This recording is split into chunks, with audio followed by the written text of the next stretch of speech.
नमस्कार, मी पंजाब डक. आज आहे 5 जुलै 2026. मी जात आहे बीडकडे एक शेतकरी मेळावा आयोजित केला आहे आणि पाहू शकता जसं पाथरी निघालं तसं बीडपर्यंत सारखा पाऊस चालू आहे आणि रात्री देखील पडलेला आहे. एक शेतकरी मेळावा आयोजित केला आणि त्या ठिकाणी मी जात आहे. आज राज्यामध्ये 5 जुलैपासून 5, 6, 7 पर्यंत आणखीन 3 दिवस राज्यात पाऊस राहणार आहे म्हणून हा अंदाज लक्षात घ्यायचा. 8 तारखेच्या नंतर राज्यातला पावसाचा जोर ओसरणार आहे म्हणून ज्यांचे पेरणी राहिली असेल तर तुम्ही काय करायचं, 8 तारखेच्या नंतर तुम्ही तुमची पेरणी करू शकतात.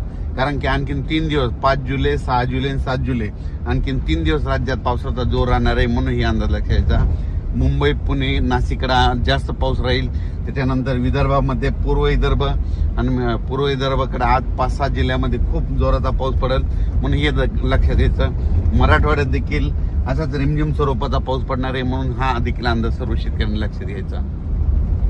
तसेच नाशिककडं, मुंबईकडं मात्र ह्या 3 दिवस मात्र खूप पाऊस पडणार आहे. नाशिककडे देखील मुसळधार पाऊस पडणार आहे, काही ठिकाणी अति मुसळधार पडणार आहे.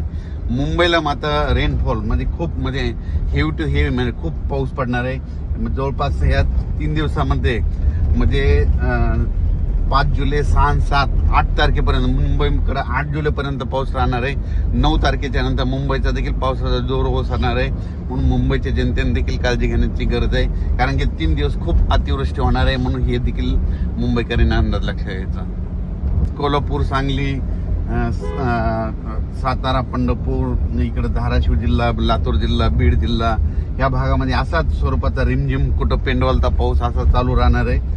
आणि ईदभर ओल गेल्याच्या नंतर त्यांनी देखील 8 तारखेच्या नंतर पाऊस उघडल्याच्या नंतर तुम्ही तुमचा पेरणीचा निर्णय घेऊ शकता. विदर्भात देखील मात्र पूर्व आणि पश्चिम विदर्भात आज देखील म्हणजे आज 5 जुलै, 6, 7 तारखेपर्यंत आणखीन 3 दिवस 7 तारखेपर्यंत विदर्भात देखील पावसाचा जोर असाच राहणार आहे. काही ठिकाणी अमरावती जिल्हा, अकोला, बुलढाणा जिल्हा पाऊस जास्त असल्यामुळं त्यांच्या वापसा न झाल्यामुळे त्यांच्या पेरण्या राहिल्या. त्या शेतकऱ्याचे फोन येत होते की पाऊस कधी थांबत. तर त्या शेतकऱ्याला, विदर्भातल्या शेतकऱ्याला सांगू इच्छितो की 7 तारखेपासून तुमच्या विदर्भाचा पावसाचा जोर ओसरणार आहे. नंतर तुम्ही तुमच्या पेरण्या करू शकता.